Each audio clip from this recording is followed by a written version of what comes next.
তারেক সাহেব কিছু কার্ড খেলতেছেন, কিন্তু তাসেরও তো কার্ড আছে।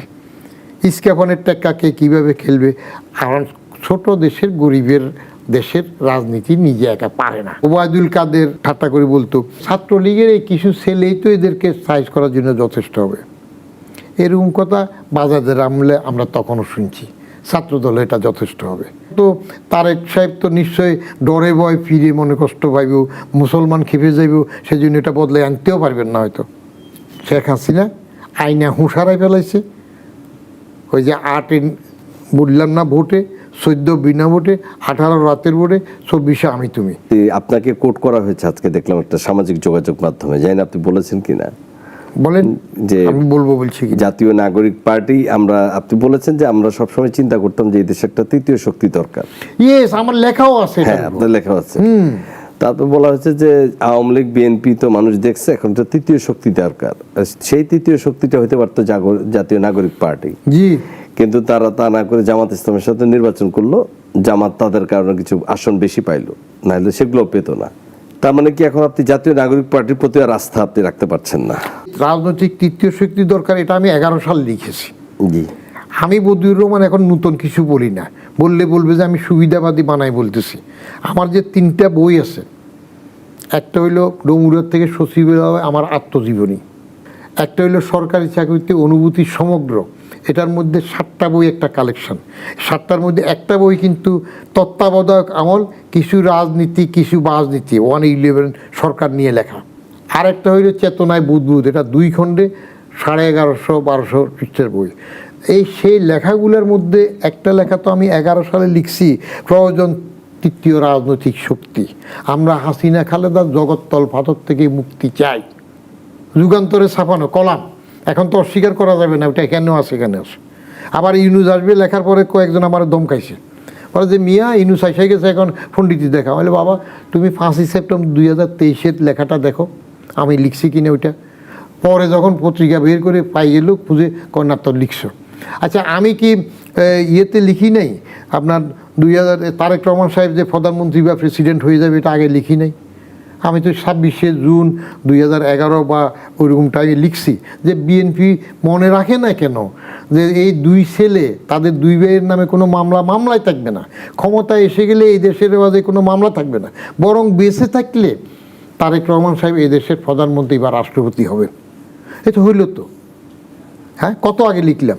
তো আমি সেই সময় রাজনৈতিক তৃতীয় শক্তি লিখছিলাম এটা হওয়ার জন্য। আপনি শুনলে বিশ্বাস করবেন, নাগরিক পার্টি যেদিন জন্ম নেয় 28শে ফেব্রুয়ারি, সেদিন তাদের 3টার মিটিং শুরু হইতে হইতে তো 3:20, 3:30 আমি কিন্তু 2:30টার থেকে মানিক মিয়া বিনুতে ছিলাম। আচ্ছা, কি বলে নূতনরা, মাস্তানি ফাস্তানি যাই করুক, যেটাই হোক, কোটা আন্দোলন আসছে, আমি এবং শেষ হওয়ার পর্যন্তও ছিলাম। তা আমি ভাবছি তারা টকবগের তরুণ, কিন্তু পরে শোনা যায় এদের লোক যায় ওই ব্যবসায়ী এমপির বাসায় তার বউর কাছে টাকা চা ধরে নিয়ে আসে, আরেকজন এরে ধরে নিয়ে আসে, এগুলা করে ক্ষমতার মধ্যে আসার পরে এরকম। তখন আমি কমেন্ট করছিলাম, কাঁচা 3টা জিনিস খারাপ, এটা চিরন্তন সত্য। একটা হলো কাঁচা টাকা। কাঁচা টাকা যদি ঠিকমতো কন্ট্রোল করে গাইডেড না হয় নষ্ট হবে। তো কাঁচা টাকার লোভ যদি টকবগে তরুণের মধ্যে ঢুকে এবং অল্প বয়সে আন্ডা বাচ্চা থাকা অবস্থায় রাজনীতি না করিয়া চিল্লাচিল্লি করিয়া যদি এমপি হয়ে যায়, উপদেষ্টা হয়ে যেতে পারে, তো এই লোভ সামলাবে কীভাবে? সিজন হওয়ার তো দেরি আছে। রাজনীতিতেও একটা কথা আছে, কবি রবার্ট ব্রাউনিংয়ের রাব্বা বেন এজরা কবিতার প্রথম লাইনটাই ছিল, grow old along with me, the best is yet to be. আরও প্রবীণ হও, সর্বোত্তমটা আরও পরে। তাহলে এই এক কাঁচা খারাপ টাকা। কাঁচা বয়স খুবই মারাত্মক, গাইড করতে না পারলে ডিরেল্ট হয়ে যাবে। কাঁচা তরকারি তাড়াতাড়ি না রানলে পৌঁছেই যায়। 3টা কাঁচা খারাপ, একটা কাঁচা ভালো। ওই রবীন্দ্রনাথের ওরে সবুজ ওরে অবুজ ওরে আমার কাঁচা, আদমরাদের ঘা মেরে তুই বাসা। ওইখানে কাঁচাটা হইল তারুণ্যের প্রতীক। বুড়া যেগুলা চলে না, ওল্ড হ্যাগার, আমাকে উঠে নিয়ে আয়, সেই কাঁচা তো এরা হবে ভাবছিলাম। না হলে সেদিন 28শে ফেব্রুয়ারি সারাদিন কেন থাকলাম? কেন সেই 11 সালে লিখলাম যে প্রয়োজন রাজনৈতিক তৃতীয় শক্তি, আমরা হাসিনা খালেদার জগদ্দল পাথর থেকে মুক্তি চাই। এখন কি মনে হয় কাচারা কেমন আছে, কি করলো? কাসারা তো এখন যেটা করে ফেলছে, জামাতের যে বুদ্ধি এটার সাথে তো এটা কুলে উঠে নাই। এদের কোনো দরকার ছিল এমপি হওয়ার এখন? না হলে কি হইতো? এগুলো তো বাচ্চা 30-এর নিচে বেশিরভাগ। আরও 5 বছর যেত, 10 বছর যেত, দলটা সলিড হইতো। এবং যদি তারা সঠিক যে কথা বলে আসছে, বৈষম্যবিহীন বইলা যেভাবে আসছে সেভাবে থাকলে হয়তো আমার মতো লোক যাদের রাজনৈতিক বড় দলগুলো অফার দেওয়ার পরেও যায় নাই, কয়েকটা দলে তো আমাকে জয়েন করার জন্য বলছে, আমি যাই নাই। 2 কারণে এই দেশের রাজনৈতিক দল দুইটা যারা আছে বড় দল, এরা হলো পারিবারিক দল, এদের নিজের মধ্যে গণতন্ত্র নাই। তা আমি ভাবলাম এরা তো নিজেরা সুন্দর কথা বলতে, তাহলে হয়তো একসময় বেহুশ হয়ে আমিও তো জয়েন করতে পারতাম ওদের সাথে। কিন্তু তারা যে পর্যায়ে চলে আসছে, যেগুলাতে আসছে, তাতে তো দেখা যাক এখন কতটুকু করতে পারে পরে। কিন্তু শুরুটা দে হ্যাভ ব্লান্ডার দেমসেলস। এবং এইগুলোর জন্য আরও বড় দায়, তারা যদি মামলা করে বিচার চায়, তাহলে ইউনুসের বিরুদ্ধে মামলা করতে হবে। কারণ প্রফেসর ইউনুস তাদের বৈরাম খাওয়া হয়েছিল।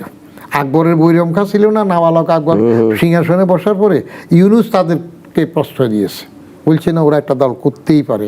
তার আগে ইউনুস তো আরও ডুবাইছে।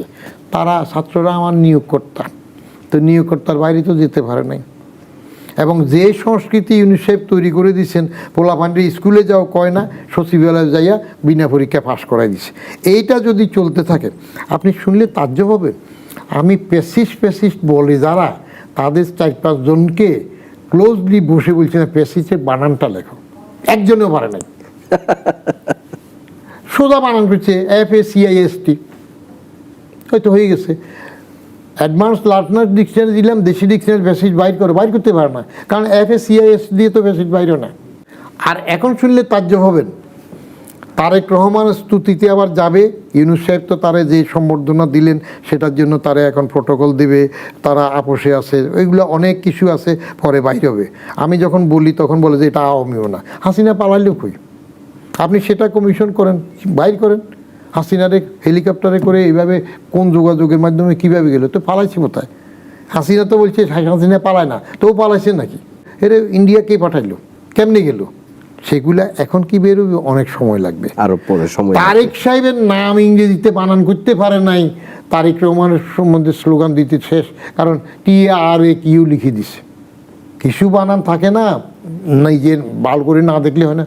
আমি জীবনে প্রথম আপনার আলী জাকেরের নামের বানান করতে যাইয়া ধরা খাইছিলাম।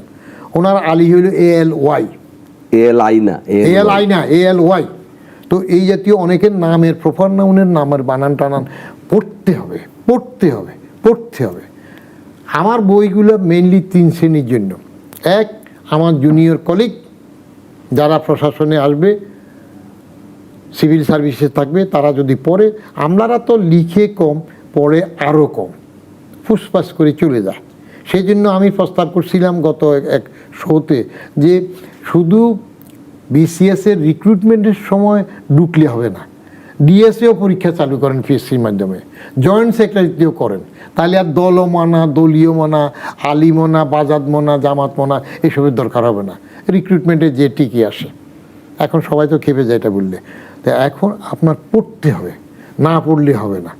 রাজনীতি করলেও পড়তে হবে। আমাদের এখানে একটা সমস্যা হইল, আমাদের রাজনীতিবিদরা অন্য দেশের রাজনীতিবিদদের মতো লেখাপড়ার বেশি আগ্রহী হয় না, কোনো মতে ভোট ফাইলে চলে। এই জন্য আমরা পাশের দেশের রাজনীতিবিদ অনেক সময় যতটুকু সিজন রয়, বোধ ব্যুরোক্রেসি অ্যান্ড বোধ পলিটিক্স বুঝে, আমাদের এখানে সেটা হয় না। সংসদে বেশিরভাগ সময় যেটা হয় আপনার জয়যুক্ত হয়েছে সেগুলো হচ্ছে। আপনি ব্রেক থ্রো করতে চাইলে তারেক সাহেবের জন্য সুযোগ আছে, যদি করতে চান ভালো সাকসেসফুল হবেন। আর না হলে যদি আবার গড্ডা লিগে চলে যান তাহলে তো করা, তাহলে একই হবে। বিএনপি একটা বৃহৎ রাজনৈতিক দল, ক্ষমতায়ও তারা আছে।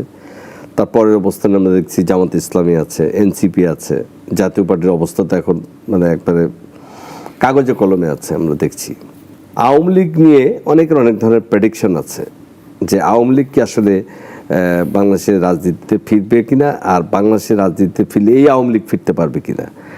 এবং শেখ হাসিনার আসলে শেষ পর্যন্ত তার, যদি আমরা সামাজিক যোগাযোগ মাধ্যমে দেখি, একসময় তিনি বলতেন চট করে চলে আসবো, তারপর তিনি আবার বললেন এবছরে আসবো, নানা রকম কথা বলেন। তার নেতারাও দেশের বাইরে থেকে অনেক কথা বলে।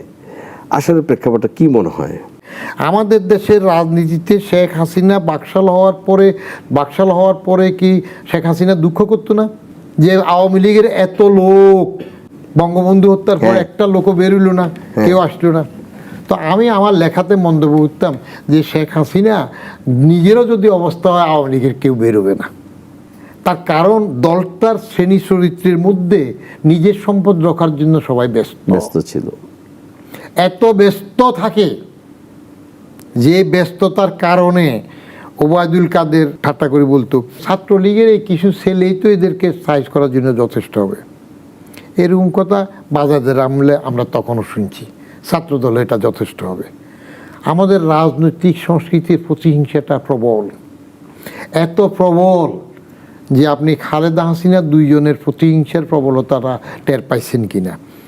একটা উদাহরণ দিই, শেখ রেহানাকে একটা প্লট দিয়েছিল না ধানমন্ডি 6 নম্বর রোডে? আচ্ছা, জাতির পিতা বঙ্গবন্ধুর মেয়ে একটারে প্লট একটা দিয়েছে রাষ্ট্রীয়ভাবে আওয়ামী লীগের আমলে, অসুবিধা কি? খালেদা জিয়াকেও তো সরকার দিয়েছে। জিয়াউর রহমান মারা যাওয়ার পরে সরকারের তরফ থেকে বাড়ি গাড়ি এগুলো দিয়েছে না? দিয়েছিল।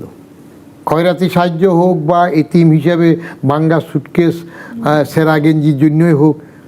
আমি তো এখনও জীবন্ত সাক্ষী, কারণ আমি তখন জিয়াউর রহমানের মৃত্যুর থেকে শুরু করি সবটা তো আমি দেখেছি, সে সময় আমি ছিলাম চাকরিতে। তো তাইলে ওইটা যদি খালেদা যদি সরকারি অনুদানের বাড়ি পেতে পারে, বাচ্চাদের লেখাপড়ার গাড়ি পেতে পারে, চাকর বাড়ির সুবিধা পেতে পারে, গাড়ি পেতে, তো রেহানারে বঙ্গবন্ধু প্লট একটা না হয়ে দিয়েছে, বাট ইট ওয়াজ ক্যান্সেলড। সেখানে কি করা হইল মনে আছে? ধানমন্ডি থানা হয়েছে। জি, সে ধানমন্ডি থানা কেউ উদ্বোধন করছে? ওদের বেগম খালেদা জিয়া। করলেন। তাহলে একজন প্রধানমন্ত্রী কি কোনো থানা উদ্বোধন করতে আগে গিয়েছে? কোথাও আছে নজির বাংলাদেশে? সেটাতে গিয়েছে। এটা কি প্রতিহিংসা? সেই প্রতিহিংসার আগের নজির কি হয়ে গেল? চিটং এয়ারপোর্টের নাম কার নামে ছিল? Chittagong airport, চল্লি Iceland, Shah Amanat. আচ্ছা, জিয়ার নামে আন্তর্জাতিকভাবে স্বীকৃত এয়ারপোর্ট, এটাতে আবার আপনি ফির দরবেশের ঘাড়ে চাপাই দিতেছেন কেন? প্রতিহিংসা। আমি বলি মির্জাফর নামে একটা রাস্তা থাকলে সেটাও থাকবে, ইতিহাস মির্জাফর হিসেবে থাকুক, মির্জাফর বিশেষণ হয়েছে থাকুক। আপনি জিয়ার নামের এয়ারপোর্ট বদলাই ফেলাবেন। এখন তো তারেক সাহেব তো নিশ্চয়ই ডরে ভয় ফিরে মনে কষ্ট পাইব, মুসলমান খেপে যাইব, সেই জন্য এটা বদলাই আনতেও পারবেন না হয়তো। নাহলে এই দুইটাই বদলাই দেওয়া দরকার। শাহ আমানত বাদ দিয়া পীর দরবেশে এত কষ্ট দেওয়ার দরকার নাই। হ্যাঁ, ওই আগে যার নামে ছিল সেটা থাকুক, এটা জিয়ার নামে চলে আসুক। এটার প্রতিহিংসা কোথায় গেল? 165 কাঠার বাড়ি ক্যান্টনমেন্টের, ওটা এমনি আমি ব্যক্তিগতভাবে ওটা দরকার ছিল না, বাড়াবাড়ি হয়েছে। একটা তো সরকার দিয়েছে। সরকার ক্ষমতা থাকা অবস্থা যদি কেউ মরে ভালো সম্মান পায়। জিয়াউর রহমান সাহেব মরলেন, বিএনপি সরকার আউস্ট হয় নাই, সেই জন্য ওনার কবর ঠিক হইল কোথায়? চন্দ্রিমাতে। কীভাবে নজিব করা হইল? যে স্পিকার যে চেয়ারে উত্তরমুখী বসবে, এই চেয়ার থেকে একবার সোজা করে জিয়া সাহেবের কবর হবে। মাইফা দেখেন গা, I know the history. Ziaur Rahman সাহেব কবর থেকে তাকাইয়া স্পিকারকে ধমকাইতে পারবে দরকার হইলে, এক করে স্ট্রেট প্যারালে করেছে, যেহেতু ক্ষমতায় ছিল। আবার শেখ হাসিনা কী করলো? এই কবর উঠাই নিয়ে যাবে। লুই ক্যানের কত কিছু আনলো, কত টাকা খরচ করলো, দমক টমক দিল, করে যেভাবে হোক পারে নাই। তো আল্লাহ যদি ফেভার করে, এখন সেখানে আবার বেগম জিয়ারও মাজার হইল। আর কপালে না থাকলে বঙ্গবন্ধু ঢাকাতে কবর হয় না, চলে গেছে। 570 সাবান দিয়ে গোসল করাইছে, রেড ক্রসে কাপড়। এই রাজনীতিতে ফিরে আসবে কি না, এটা আগে 21 বছর পরে আসছে। শেখ হাসিনা আইনা হুঁশারাই ফেলাইছে। ওই যে 8 বললাম না ভোটে, 14 বিনা ভোটে, 18 রাতের ভোটে, 24 আমি তুমি। এখন আবার আসতে 21 বছর লাগবে, বা বাইরের কোন সহায়তা হবে? আমাদের শেখ হাসিনা নিজে তো বলছে যে বাইরের আমেরিকা বড় শক্তি চাইলে আমাদের সরকার পরিবর্তন করতে পারে। গণ অভ্যুত্থান যেটা 24-এর হইলো, এটাতে কি বড় মুরব্বীদের কারো হাত ছিল না? অবশ্যই ছিল, ফিটার হাঁসদের কি কোনো অবদান ছিল না? অবশ্যই ছিল। আবার গরম হয়ে গেল, 6 তারিখ ডেট ছিল, 5 তারিখে কেন চলে আসলো? অতএব এটা নির্ভর করবে অন্যেরা বাংলাদেশ নিয়ে কিভাবে খেলবে, প্রতিবেশী বড় শক্তি কিভাবে খেলবে। তারেক সাহেব কিছু কার্ড খেলতেছেন, কিন্তু তাসেরও তো কার্ড আছে। ইস্কাফনের টেক্কাকে কিভাবে খেলবে? কারণ ছোট দেশের, গরিবের দেশের রাজনীতি নিজে একা পারে না, ঐতির উন্নতি হয় না। আই হ্যাভ এ ড্রিম বলে মার্টিন লুথার কিং কিন্তু জীবিত থাকতে পারেন নাই অনেক সময়। কিছু জিনিস আছে রয়ে সয়ে ধীরস্থিরভাবে চলতে হবে। গরিবের গোড়া রোগ হয়ে গেলে, উতাল পাতাল হয়ে গেলে যেটা হয় না, যেমন আমেরিকার সাথে বাণিজ্য চুক্তি বেদরকারি, দরকার ছিল না। সংশোধন করবেন, যাই করবেন, দরকার ছিল না। গরিবের মতো থেকে রয়ে সয়ে উঠতে পারলে ভালো আর কি। আর কিছু জিনিস আছে, আপনি ঘরের বউ তালাক দিয়ে দিতে পারবেন, স্বামী তালাক দিতে পারবেন, প্রতিবেশী কি বদলাইতে পারবেন? তো প্রতিবেশী যদি আবার বড় হয়, আবার উজানের হয়, বেশি শক্তিশালী হয়, হ্যাঁ, তখন যাইয়া আপনি পিন্ডিতে কনফেডারেশন করেন, সেখানে নূতন দোস্তালি করেন, কাজ তো হয় না। কিছু জিনিস বেশি বাড়াবাড়ি করতে নাই। আপনি বঙ্গবন্ধুকে অস্বীকার করে এখানে রাজনীতি করবেন, 71 কই যাবে? যেগুলো এখন কয় 71 কিছু না, বঙ্গবন্ধু কিছু না, ও তো জন্মই হয় নাই। আমরা তো সে সময় ডাইরেক্ট হিটেছিলাম, আন্দোলনে গেছি, দেখছি। ইতিহাসকে অস্বীকার করাটাই একটা বড় খারাপ হয়ে যায়।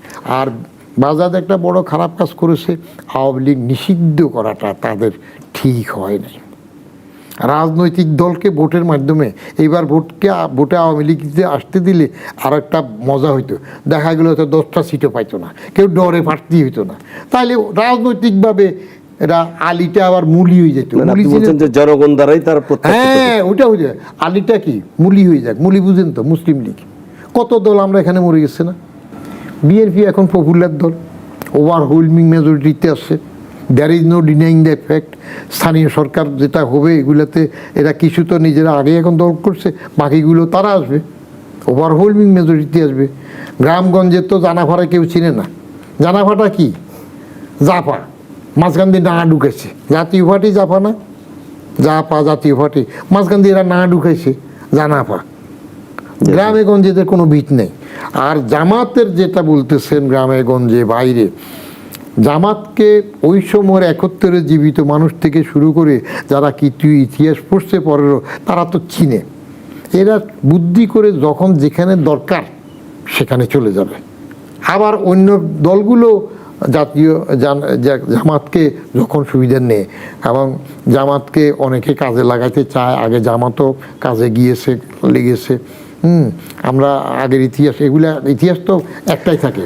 আমি এর সাথে বিদায় নিচ্ছি, তবে বিদায়ের আগে আমাদের টেলিভিশনের এই দর্শক যারা আপনারা তখন অনুষ্ঠান দেখছেন, উপভোগ করছেন, এবং আমাদের ইউটিউব, ফেসবুক পেজে চ্যানেল দেখছেন, তাদের উদ্দেশ্যে আমি বদিউর রহমান সাহেবের কাছে জানতে চাইবো, তাদের উদ্দেশ্যে আপনি কিছু বলবেন। আমি নাগরিকে প্রথম আসলাম, আমাদের একটা প্রিয় মেয়র ছিল না, আনিসুল হক। আনিসুল হক। আমি আনিসুল হক সাহেবের জানাজায় হাজির হয়েছি। আমি তার রুহের মাগফিরাত কামনা করি। তার পরিবারের সদস্যরা সুখে শান্তিতে আরও তরক্কিতে উঠুন, আমি এই দোয়াটা করি। ধন্যবাদ।